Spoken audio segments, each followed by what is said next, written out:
Ladies and gentlemen, welcome to Ashley and Emma's wedding. Please take your seat because we will begin the ceremony shortly. I inform you that the groom's side is looking at the altar, the right side. The bride side is looking at the altar, the left side.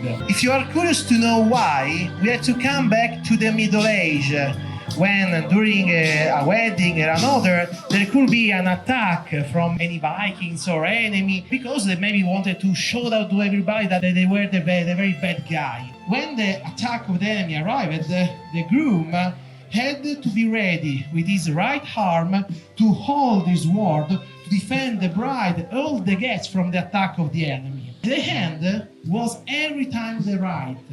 Because at that time, if you were left-handed, you were considered the son of the devil, and so you were killed, burned, other stuff like that. And so, don't forget, the groom side is the right, the bride side is the left. You are doing good. You are team bride or groom? Bride, you are doing good. Good job.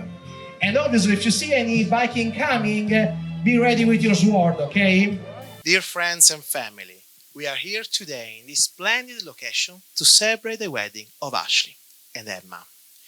And what is marriage? It's the deep and unique commitment that unites two people in a special lasting bond. It's a vow to support each other in difficult times and to rejoice together in happy moments. It's the promise to be the trusted companion, the devoted friend, and the confidant in every adventure that the future holds for us. Learning to forgive, share, and feed the love that unites you. In marriage, two souls meet and merge, becoming one, like when the river reaches the sea. Dear Ashley and Emma, we can see how deep is your love. So deep that it reminds me of that of Aci and Galatea, two characters from Sicilian mythology to which this splendid location is linked. According to legend, Aci, a young shepherd, fell madly in love with Galatea, a beautiful sea nymph. Their love was strong but unfortunately marked by the immortality of Aci compared to the immortality of the nymph Galatea. But the death of Aci did not extinguish the passion of Galatea's heart, and she was pining for the loss of her beloved, and her feeling was so great that the gods, moved with pity, transformed the young Aci into a river, which, born from the slopes of the Etna, reaches this beautiful gulf that we can all admire.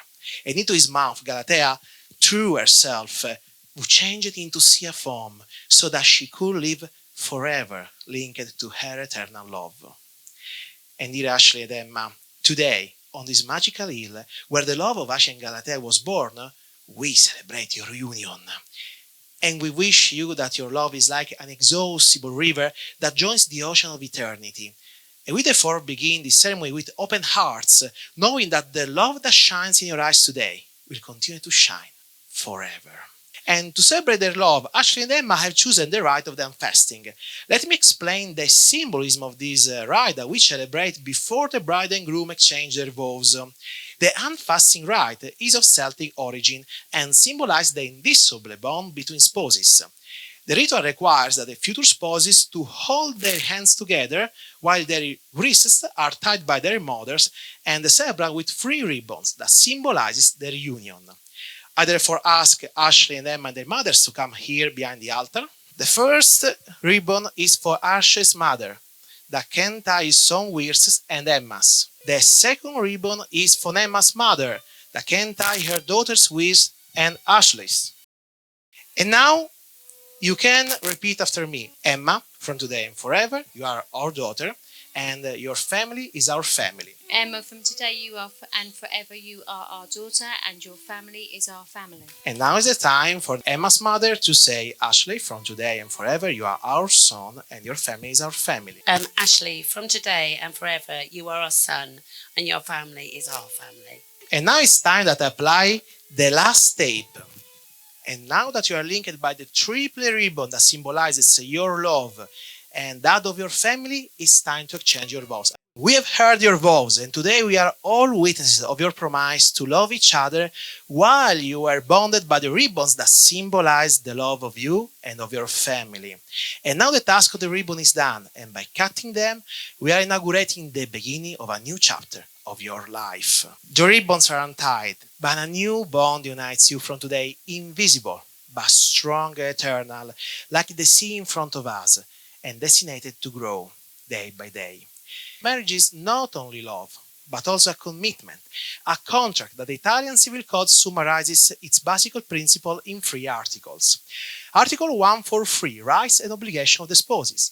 With the marriage, husband and wife acquire the same rights and assume the same duties. Marriage derives from the mutual obligation of fidelity, moral and material assistance, collaboration in the interests of the family and cohabitation. Both spouses are required, each in relation to their own ability and their ability to work professionally or at home, to contribute to the needs of the family. Article 144, address of family life and family residence. The spouses agree with each other the address of family life and establish the residence of the family according to the needs of both and of the family themselves. Each of the spouses has the power to implement the agreed address. Article 147, duties toward children. The marriage imposes on both spouses the obligation of maintain, instruct, and educate the offspring, considering the abilities, natural inclination, and aspiration of the children as mentioned in Article 315 bis. And these are words that speaks of duties and rights, and this is what with marriage you are going to respect from today.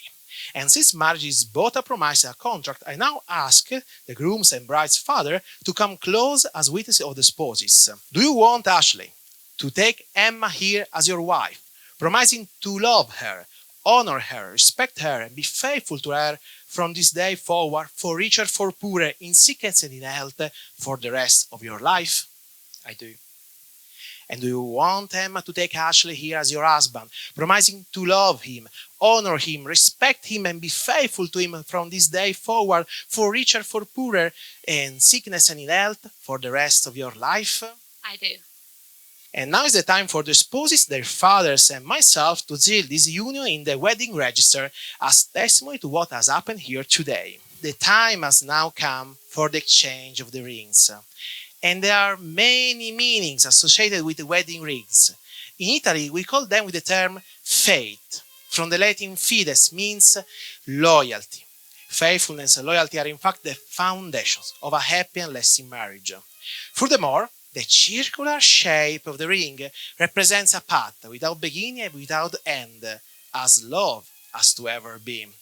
And now is the time that Ashley and Emma exchange them and confirm their will of stay together forever. Emma, take this ring as a symbol of my love and my faithfulness for richer and poorer in sickness and in health until death do us part. Ashley, take this ring as a symbol of my love and my faithfulness for richer, for poorer, in sickness and in health until death do us part. And by the power vested in me, I now pronounce you husband and wife. The groom can now kiss the bride, and congratulations, everybody can cheers.